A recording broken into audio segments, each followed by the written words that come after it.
Donc, poursuit ensemble, cours numéro 5, le démon et la chair. On a regardé la première partie, donc partie 1. On est encore dans la partie 1 d'ailleurs, parce qu'il y aura un cours numéro 2, les démons et la chair. Là, on est dans les démons et la chair, cours 1, mettons, partie 1. Je ne vais pas vous mélanger, là. On est dans le cours 1 sur les démons et la chair, qui vient du cours démons, délivrance et doctrine.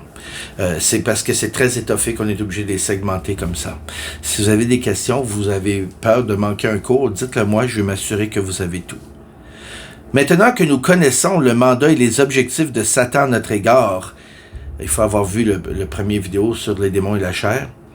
Donc, regardons ensemble ce qui donne tant de puissance au péché sexuel. Et bien contrairement à ce que l'on pourrait croire, ce n'est certes pas le diable ni ses anges qui donnent une telle force à la sexualité. Le vrai coupable pour cette dynamique n'est nul autre que le cœur de l'homme. L'homme a le cœur très dur face à tout péché sexuel, et plus particulièrement l'homme a l'esprit religieux. Et je le répète, le vrai coupable pour cette dynamique n'est nul autre que le cœur de l'homme. L'homme a le cœur très dur face à tout péché sexuel, et plus particulièrement l'homme a l'esprit religieux. Écoutez bien, Matthieu 19, 4 à 9. Il répondit, « N'avez-vous pas lu que le Créateur au commencement fit l'homme et la femme, et qu'il dit, « C'est pourquoi l'homme quittera son père et sa mère et s'attachera à sa femme, et les deux deviendront une seule chair. Ainsi, ils ne sont plus deux, mais ils sont une seule chair. Que l'homme donc ne sépare pas ce que Dieu a joint. Pourquoi donc, lui dirent-ils, Moïse a-t-il prescrit? » Il l'avait pas prescrit. Vraiment, c'était presque un compromis. Mais c'est pas comme si Moïse avec zèle avait prescrit qu'on pouvait se divorcer. C'était une concession. Donc, Moïse a-t-il prescrit de donner à la femme une lettre de divorce et de la répudier? Il leur répondit, c'est à cause de la dureté de votre cœur que Moïse vous a permis, voyez-vous, c'est une concession, de répudier vos femmes. Au commencement, il n'en était pas ainsi, mais je vous le dis, que celui qui répudie sa femme, sauf pour infidélité, et qui en épouse une autre, écoutez bien, commet un adultère. Oui, commet un adultère. Est-ce que ça veut dire maintenant que si des couples se sont divorcés, puis remariés vivent dans l'adultère? Non. Non, ce qu'elle dit, c'est qu'il commet un adultère. Ça veut pas dire que ta vie est fichue pour toujours, tu dois t'asseoir dans un coin dans ta cour, puis manger des verres, puis brûler de désir pour le restant de ta vie. Ça veut dire que oui, tu commets un adultère. It is wrong. La volonté première de Dieu, c'est que tu restes avec ta femme et que ta femme reste avec un homme. Et que vous restez avec son homme, puis vous restez ensemble. Mais malheureusement, dans un monde comme le nôtre, à cause qu'un veut, l'autre veut pas, ou que les deux veulent pas, ou que les deux veulent, puis il y en a un qui à un moment donné, il suit, il revient, à cause de la faiblesse humaine, à cause de la dureté de notre cœur, Moïse a donné une concession.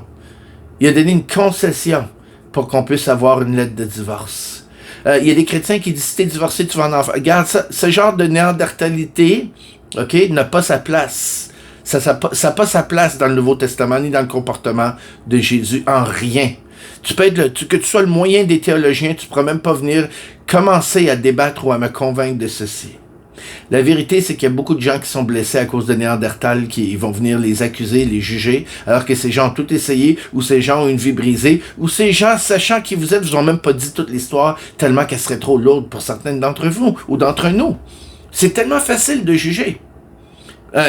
Écoutez, juste là-dessus, on pourrait écrire un livre. Donc, le cœur de l'homme religieux est très dur. C'est pourquoi Jésus dit, oui, il aura été donné une concession. Il dit, mais, entre vous et moi, la seule raison pourquoi quelqu'un, de bon matin, pourrait se lever et dire, je te divorce sans commettre d'adultère, les mains propres, tout, je te divorce, c'est parce que, écoute, tu m'as trompé. Là-dessus, Jésus dit, moi, j'ai rien à dire. C'est ton droit. Elle a brisé le contrat, elle a fait chair avec une autre personne, écoute, t'as le droit. C'est la seule raison valable, officielle, spirituelle que Jésus donne. À part, bien entendu, plus loin dans le Nouveau Testament, si quelqu'un est marié avec une non-chrétienne, puis lui devient chrétien, puis que ça va bien, ils restent ensemble. Mais si ça va pas bien, là, il y a eu une autre concession. C'est dur des concessions, parce que les gens aiment ça, comparer ça à compromis. Mais si vous regardez votre vie au microscope facilement, et qu'on commence pas à regarder un péché particulier, mais tous les péchés, vous allez voir que Dieu en fait beaucoup de concessions. Il en a fait beaucoup dans notre vie, dans votre vie, dans leur vie. Alors, avant d'enlever la poudre dans l'œil de quelqu'un, regarde plutôt son témoignage de vie, puis check bien, parce que peut-être tu as une paille dans le tien. Tu me sais? Ou peut-être une poudre dans le sien, justement, puis tu essaies d'enlever la paille dans le sien. Je pense que je le dis mieux comme ça. Vous me trouvez sec ou peut-être raide quand je parle de sujets de jugement de chrétiens envers d'autres. Ça, c'est parce que je l'ai vu pendant plusieurs années. Et moi-même, après avoir vécu une période très difficile, j'ai été plus que... je m'y attendais. J'ai été jugé aussi et passé au crible. On voit dans ces situations-là des chrétiens faire des choses que jamais un chrétien devrait faire. Ça ferait un bon blog, ça. Ça ferait un bon blog. L'Église, qui devrait être un refuge pour les contrevenants sexuels, est plus souvent une boucherie, alors que les soi-disant fervents croyants sont souvent les plus rigoureux, les plus radicaux et les plus inconfortables face à toute forme de péché sexuel. Pourquoi? Probablement dû à son caractère intime, rattaché au plaisir, entre autres.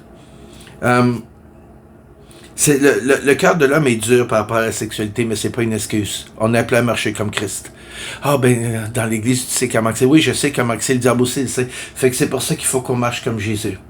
Il n'y a rien qui va se passer de surnaturel, de merveilleux, des nouvelles naissances, un réveil. Il n'y a rien qui va brasser si tout reste dans l'amortissement de l'indifférence et on va faire comme ça a tout le temps été fait. Nous, on est appelé à casser tout ça en marchant comme Jésus. Pas en marchant selon nos propres convoitises, mais comme Jésus. L'homme et la femme qui chutent seront sévèrement jugés et traités durement face au péché sexuel, qui isole grandement le ou la croyante qui a un lien ou des problèmes sexuels. Parce que si la personne chute, c'est parce que sous-jacent il y a des problèmes dans le couple sérieux ou la personne a un problème sexuel aussi. Ça se peut fort bien. C'est pourquoi, lorsqu'un croyant pêche sexuellement, l'ennemi met un lourd fardeau de culpabilité sur l'individu afin d'écraser son homme intérieur dans le seul but, ou la femme intérieure, dans le seul but de détruire son identité et son assurance par rapport à sa relation avec Dieu.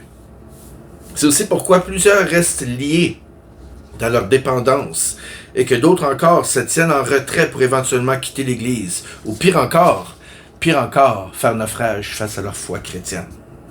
Combien d'églises sont devenues de fiers commanditaires de la destruction morale et spirituelle de brebis et de leaders brisés par leurs péchés? 2 Samuel 24, 14. David répondit à Gad, « Je suis dans une grande angoisse. Ô, tombons entre les mains de l'Éternel, car ses compassions sont immenses, mais que je ne tombe pas entre les mains des hommes. » Combien de pasteurs, de leaders de louanges, combien de prédicateurs itinérants, combien d'hommes juste moins sont tombés entre les mains des hommes à cause qu'ils ont été brisés par le péché sexuel. La vérité, c'est que le péché sexuel est aussi pire que la gloutonnerie, que l'égoïsme, que l'orgueil. L'orgueil est encore pire, en fait, que l'orgueil. L'orgueil, c'est l'épine dorsale du diable. Pourtant, on la voit, mais on la voit des... Écoutez, t'as pas besoin de regarder loin, on la voit. Que la jalousie, la comparaison et que plusieurs autres péchés qui sont traités avec beaucoup plus de légèreté dans les églises. Par contre, si un juste tombe dans l'immoralité, on lui enlève sa dignité de croyant. On le déshabille du vêtement blanc avec lequel Christ le revêt. Et on le prive de la grâce et de l'amour des frères et sœurs. Il l'envoie quasiment au diable pour la destruction de la chair, comme dit Paul dans 1 Corinthiens. On le prive de la grâce et de l'amour des frères et sœurs en le souillant verbalement. Personne, les gens peuvent dire ce qu'ils veulent. Nous, on n'a jamais fait ça. Vous avez juste à aller écouter les conversations qui ont été faites, les rencontres qui ont été faites. Si c'est un membre de l'Église, si c'est un pasteur, les rencontres de comité, les rencontres qui sont faites, où est-ce que écoute, il y a eu des rencontres juste pour souiller, juste pour insulter la personne, juste pour la réduire. S'il en était capable, certains leur enlèveraient même le droit d'être identifié comme étant enfant de Dieu. Ce qui fait du péché sexuel un cocktail si explosif est qu'il est très attirant pour la chair, c'est vrai, très embarrassant une fois que l'on se trouve coincé dedans et crée facilement une dépendance. De plus, ce genre de péché, dû à son caractère passionné, fait très mal aux parents et aux conjoints et aux conjointes et à la personne même de tous ceux qui sont impliqués. Il devient un appât de choix pour Satan. pour la simple et bonne raison que le cœur de l'homme est dur face au péché sexuel. Il y aurait moins de péchés sexuels si l'Église était plus gracieuse. Il y aurait moins de personnes de certaines orientations qu'on juge très vite, que je nommerai pas pour pas faire couper la vidéo. Il y a plusieurs de ces gens-là qui seraient déjà en train de marcher avec le Seigneur si l'Église, pendant les années 90, 2000, jusqu'à maintenant, aurait été moins froide et aurait été moins bouchée à prendre du temps à entendre et à aimer. L'Église, ce n'est pas le bâtiment. Certaines personnes vont dire « Oui, mais ces gens-là ne devraient pas venir dans le... » Ben, qu'ils viennent chez toi puis tu t'assieds avec. Et je parle d'expérience, j'ai fait du counseling avec tout ce qui bouge, tout ce qui marche debout. Je me dois à tout homme, comme Paul dit. Je me dois à toute conscience d'homme. Peu importe son orientation, qui veut devenir un chien, une femme, qu'une femme veut devenir un... Peu importe, je me dois à tout homme. Parce que moi, je m'adresse à toute conscience humaine. Maintenant, on va regarder le péché et les liens sexuels. Donc, vite, excusez-moi, attends, j'ai-tu mélangé un titre ici? Non, ok. Le péché et les liens sexuels ont besoin d'un comité de restauration et non d'un comité de démolition. Lorsque les enfants de Dieu, et ce, peu importe leur statut dans l'Église, chutent, parce que c'est beau de dire que c'est pas correct de les juger, mais qu'est-ce qu'on doit faire avec? Donc, lorsque les enfants de Dieu, et ce, peu importe leur statut dans l'Église, chutent dans l'immoralité sexuelle, la première chose à faire est de vérifier l'état de leur cœur. Sont-ils repentants devant Dieu? Ou une fois confrontés avec douceur, sont-ils repentants? Ou une fois confrontés par deux, sont-ils repentants? Une fois rencontrés par un comité, sont-ils repentants? Donc on suit ici les étapes dans la Bible. Attention, c'est là que se trouvera l'axe même de toute approche en tant qu'intervenant. Il y a une différence significative entre la repentance devant les hommes et la repentance devant Dieu. Il y a 4 hommes dans la Bible qui ont dit « j'ai péché ». 2 étaient repentants devant les hommes et 2 étaient repentants devant le ciel et devant Dieu. La repentance devant les hommes, premier sous-titre. La repentance devant les hommes est semblable à la confession de Saül, qui, constatant qu'il s'était fait pincer, a dit « j'ai péché », 1 Samuel 15, 24. « J'ai péché », ça c'est parce que tu t'es fait pogner, comme on dit en bon québécois. Son but était de rectifier les choses afin de ne pas perdre la face. Le deuxième exemple de repentance devant les hommes est celui de Judas, qui était dévasté par la gravité de sa trahison. Matthieu 27, 4. C'est une repentance émotive et non du cœur.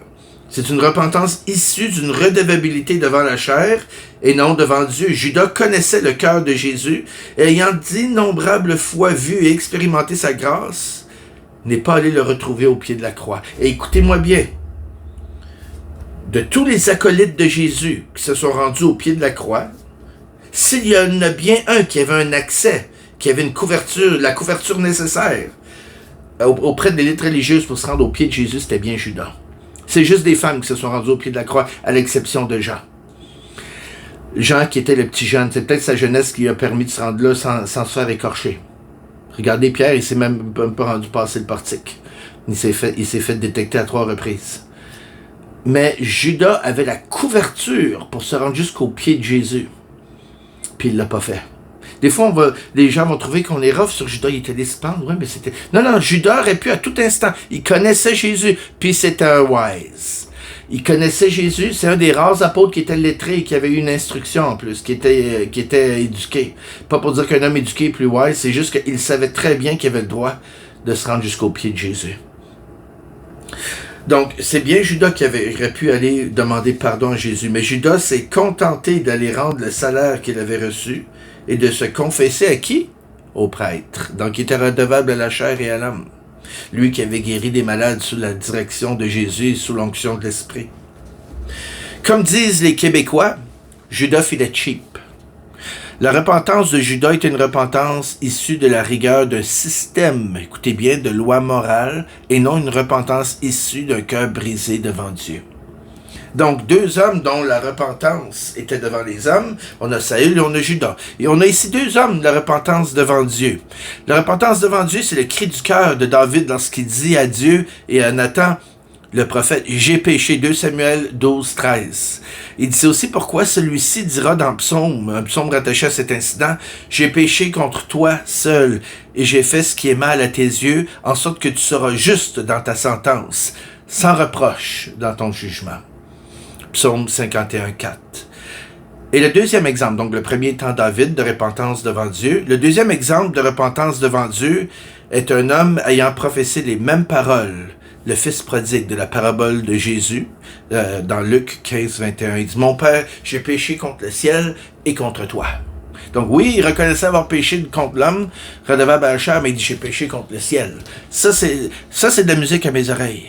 Quand un homme tombe dans l'Église, dans le péché sexuel, ou quand un leader de louange, ou quand un pasteur tombe dans le péché sexuel, puis qu'il reconnaît, j'ai pas juste péché contre l'Église, j'ai péché contre le ciel. Oups, il y a de l'espoir, là, attention.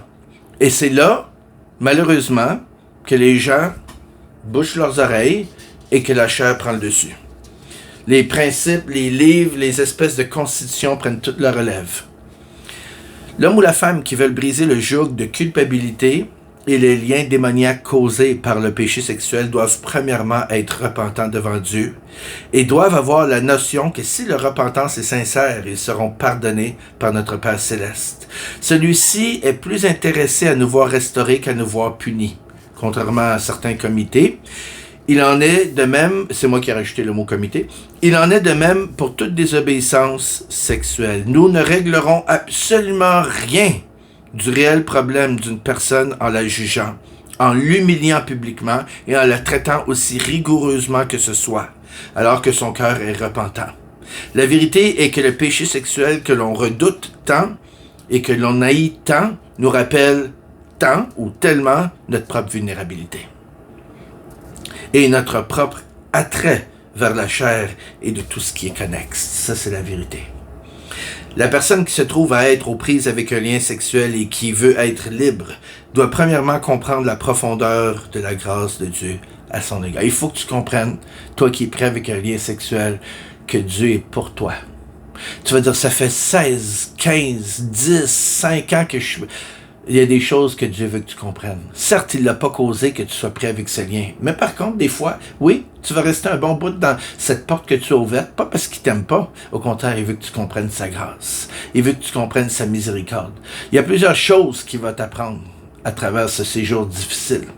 C'est sûr qu'on veut pas étirer ça plus qu'il le faut, mais des fois, Dieu, dans sa grâce, il y a des choses qu'il veut qu'on comprenne.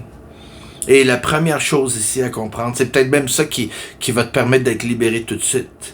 C'est la profondeur de la grâce de Dieu à ton égard. Tu te vois sale, souillé, mal, mais Dieu ne te voit pas comme ça, il te voit comme son enfant. Quand tu te lèves, tu t'époussettes, il te met blanc comme neige. Il y a juste toi qui peux lui rappeler comment tu te sens. Lui, il t'a complètement lavé. Peut-être que certains chrétiens ou des vieilles outres ne te feront pas sentir comme ça, mais l'Esprit de Dieu, oui. Le jeune chrétien, oui, parce que lui est rempli de l'Esprit. Il voit clair. Et c'est la personne remplie du Saint-Esprit qui dégage l'amour de Dieu va te le dire. Pourquoi les églises sont malades? Pourquoi plusieurs personnes écoutent des sermons puis disent en secret alors que leurs pasteurs ne savent pas qu'ils sèchent debout? C'est à cause de raisons comme celle-là, ce qui amène une lourdeur sur l'église. Puis by the way, j'en profite, protégez vos pasteurs. Si vous voyez que votre pasteur fait des choses, ou même qu'il a chuté, protégez votre pasteur. C'est pas parce qu'il a chuté qu'il n'est plus pasteur. Il faut vérifier avec lui, est-ce qu'il est repentant? Il faut le confronter avec amour. Est-ce qu'il est repentant? S'il est repentant, protégez-le, aidez-le au lieu de trancher la tête sur le coup. Je sais, c'est direct, mais c'est directement comme ça que les gens sont traités, puis il y en a des multitudes et des multitudes, on peut même plus toutes les compter. Alors, la personne liée sexuellement a ce réflexe inné de se voir comme une abomination devant Dieu. Sachez que Dieu ne déteste aucun de ses enfants, car tous sont atteints de la même maladie que l'on appelle le péché. Souvenez-vous de l'homme qui se repentait face contre le sol, puis se frappait la poitrine, puis l'autre qui se vantait, le pharisien, d'être meilleur que tout le monde, puis il dit « Je suis meilleur que ce gars-là par terre. » Le gars par terre, il est parti complètement sanctifié, justifié. L'autre, il est parti chargé d'un péché. Fait qu'il y a des gens qui jugent ceux qui tombent, ils quittent l'Église avec un péché sur le dos, mais ce qui est très dangereux, c'est que celui qui tombe, qui s'est fait rentrer dedans, va demander pardon à Dieu 75 fois dans la même semaine. La personne qui l'a jugé va pas demander pardon, puis le péché reste. Non seulement il reste, mais maintenant il y a une permission et une porte. C'est pour ça qu'il est écrit que celui qui se pense fort a pris de garde de tomber. Et il y a bien d'autres versets qui viennent supporter cette vérité. Romains 1, 18 à 32. La colère de Dieu se révèle du ciel contre toute impiété, pas contre juste une impiété ou une forme d'impiété, ou contre la sexualité ou la sensualité. La colère de Dieu se révèle contre toute impiété, toute injustice des hommes qui retiennent injustement la vérité captive, car ce qu'on peut connaître de Dieu est manifeste pour eux, Dieu leur ayant fait connaître. En effet, les perfections invisibles de Dieu, sa puissance éternelle et sa divinité, se voient comme à l'œil depuis la création du monde. Quand on les considère dans leurs ouvrages, ils sont donc inexcusables. Excusez-moi. C'est ça qui arrive quand je fais une vidéo après le dîner. C'est pourquoi, le verset suivant, c'est pourquoi Dieu les a livrés à des passions infâmes. Maintenant, on va sauter, parce que vous connaissez la suite, et moi aussi. Et je ne censure pas la parole, je m'assure juste que la vidéo n'est pas coupée. Vous savez, je vais venir m'écouter prêcher, croyez-moi, il n'y a rien de censuré. Là, ils ne me couperont pas. Ils m'arrêteront s'ils veulent, mais ils ne me couperont pas. Donc, c'est pourquoi Dieu les a livrés à des passions infâmes, car leurs femmes ont changé l'usage naturel en celui qui est contre nature. Vous savez très bien de quoi je parle. Là, j'en saute un peu. Donc, indigne étant rempli, non, ça continue ici en fait, pour commettre des choses indignes étant rempli de toute espèce d'injustice, de méchanceté, de cupidité, de malice, plein d'envie, de meurtre, de querelle, de ruse, de malignité, rapporteurs, médisants, impies, arrogants, hautains, fanfarons, ingénieux au mal, rebelles à leurs parents, dépourvus d'intelligence, de loyauté, d'affection naturelle, de miséricorde. Et vous savez quoi? Le 3/4, ou presque toutes ces choses-là vous seront pardonnées, aisément pardonnées, sauf le péché sexuel, bien entendu. Et bien qu'ils connaissent le jugement de Dieu déclarant digne de mort, c'est ce que Jésus dit au sujet de tous ces péchés-là, là. Et bien qu'ils connaissent le jugement de Dieu déclarant digne de mort ceux qui commettent de telles choses, non seulement ils les font, mais ils approuvent ceux qui les font. Et là, on arrête de lire au chapitre 1, c'est la pire erreur. Continuons au chapitre 2, verset 1, c'est la suite. Ô homme, qui que tu sois, là il s'adresse au lecteur aussi, toi qui juges, puis il vient de décrire tous les péchés sexuels imaginables, entre autres, avec les autres. Il dit, toi qui juges, t'es donc inexcusable. Car en jugeant les autres, tu te condamnes toi-même, puisque toi qui juges, parce que tu as jugé, tu viens de pécher, tu viens de faire la même chose. Tu viens d'attraper son rhume. Le péché, c'est comme un virus. En le jugeant, tu viens de pécher. Tu viens de te rendre aussi coupable que lui. Je n'invente pas un verset pareil, hein? C'est Romains 2, 1, qui suit justement Romains chapitre 1. Il dit, puisque toi qui juges, tu fais les mêmes choses. Nous savons en effet que le jugement de Dieu contre ceux qui commettent de telles choses, il est selon la vérité. Dieu juge avec la vérité. Mais il dit, mais toi, t'es qui, toi? Écoutez bien ce qu'il dit. Et penses-tu aux hommes, version québécoise, t'es qui, toi? Penses-tu aux hommes qui jugent ceux qui commettent de telles choses et qui les fait, que tu échapperas au jugement de Dieu? Donc, les chrétiens qui jugent les autres personnes font, par leurs actions, de juger un péché du même calibre que le péché décrit par l'apôtre. Le croyant qui juge vient de se mettre au même niveau et dans la même galère que ceux qui ont commis les vices sexuels décrits par l'apôtre Paul plus tôt dans le chapitre 1. L'Église chrétienne n'a pas le droit de juger ou même de punir les cœurs repentants. Notre mandat, on peut les résumer en 3 R. Restauration, réconciliation, rétablissement. Là, ça, c'est pour ceux qui sont repentants, bien entendu. La personne liée sexuellement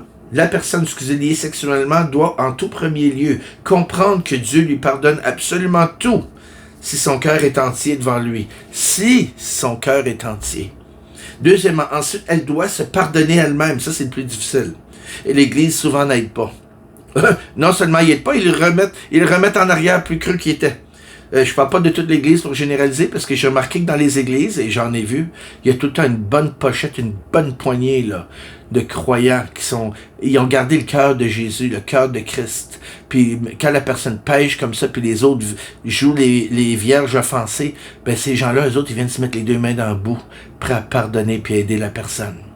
Ça, je l'ai vu et revu, et je fais partie de ce club. Je vais faire partie de ce club jusqu'à la fin de ma vie. Et vous savez, les autres devront répondre aussi face à Dieu, face à cette réalité, face à ce froid.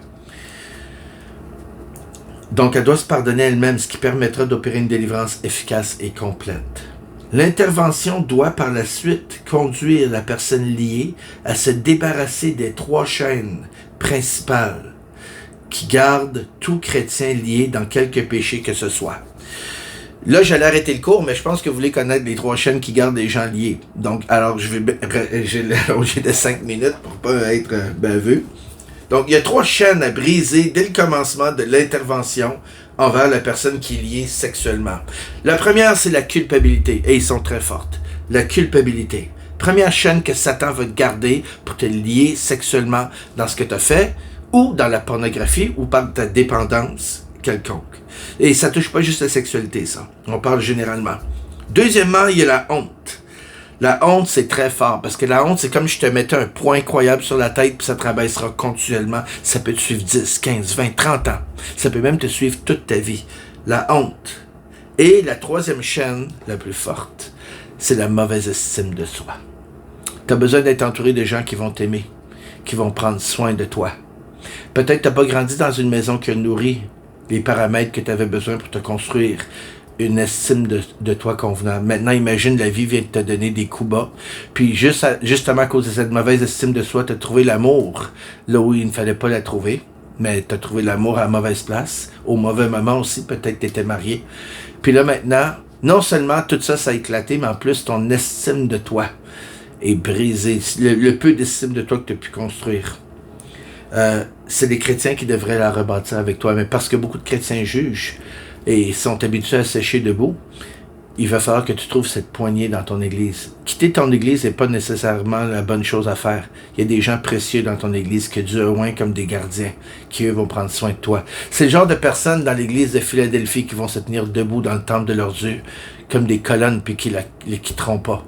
Puis quand il dit qu'ils quitteront pas le temple de Dieu, il parle pas d'une prison dans l'éternité. Il parle que même maintenant, ils sont déjà comme des colonnes. Ils ont la tête près de Dieu, mais les 2 pieds à terre, puis ils sont prêts à t'aider dans ta misère. Ce qui rend la délivrance souvent... En fait, ces 3 chaînes sont puissamment utilisées par les forces du mal pour lier les croyants. Je parle de la culpabilité, de la honte et de la mauvaise estime de soi. Ce qui rend la délivrance souvent difficile dans les églises face au sexe, c'est le refus des chrétiens liés de s'ouvrir par crainte du jugement des autres chrétiens qui pardonnent difficilement ce type de péché. Plusieurs ne le pardonneront jamais. Or, tant et aussi longtemps que les églises garderont une mentalité rigoureuse et religieuse face aux problèmes sexuels, celles-ci multiplieront la force des liens sexuels et son impact sur l'âme des brebis. Il va se placer une omerta où les gens ne voudront pas parler, sachant très bien comment les cœurs sont endurcis. Donc, celles-ci se multiplieront. La force des liens sexuels et son impact sur l'âme des brebis aux prises avec quelque forme de perversité que ce soit. Plus il y a de grâce, plus la culpabilité, la honte et la mauvaise estime de soi, donc les 3 chaînes, perdent leur emprise. Écoutez-moi bien. Plus il y a de grâce et plus il y a d'amour, ça fait fondre ces chaînes de culpabilité, de honte et de mauvaise estime de soi. Ils perdent leur emprise. Le Seigneur nous démontre à plus d'une reprise dans les évangiles sa grâce envers les pécheurs repentants, dans le but de les sauver et de les restaurer, peu importe les péchés. Matthieu 11, 19, Luc 7, 36 à 50, Jean 8, 4 à 11. Il nous montre il y a plein de passages. Si nous voulons avoir l'impact de Jésus-Christ, il faudra que nous revenions à ces pratiques. Ces chaînes si elles ne sont pas brisées, nuiront grandement à l'œuvre de l'Esprit dans l'âme d'une personne en besoin de restauration. Ces 3 liens terribles s'auto-régénèrent s'ils ne sont pas fermement adressés. Ils vont s'auto-régénérer la honte, la mauvaise estime de soi et la culpabilité. Si on ne les fait pas fondre une fois pour toutes en amenant une personne à une guérison, à l'acceptation et qui s'aime, voyant que les autres autour de lui l'aiment, ces chaînes-là vont s'auto-régénérer. Une personne a tendance à ruminer pendant des années la douleur et la culpabilité de ce qu'elle a fait, au risque de rester ainsi liée pendant des décennies, voire même toute sa vie. Lors du prochain cours, nous poursuivrons ce volet sur les démons et la chair, jusqu'alors que le Seigneur vous garde dans toute sa grâce et dans toute sa vérité. Le cours prochain s'intitulera Le démon et la chair. On va regarder ensemble le caractère multidimensionnel du péché.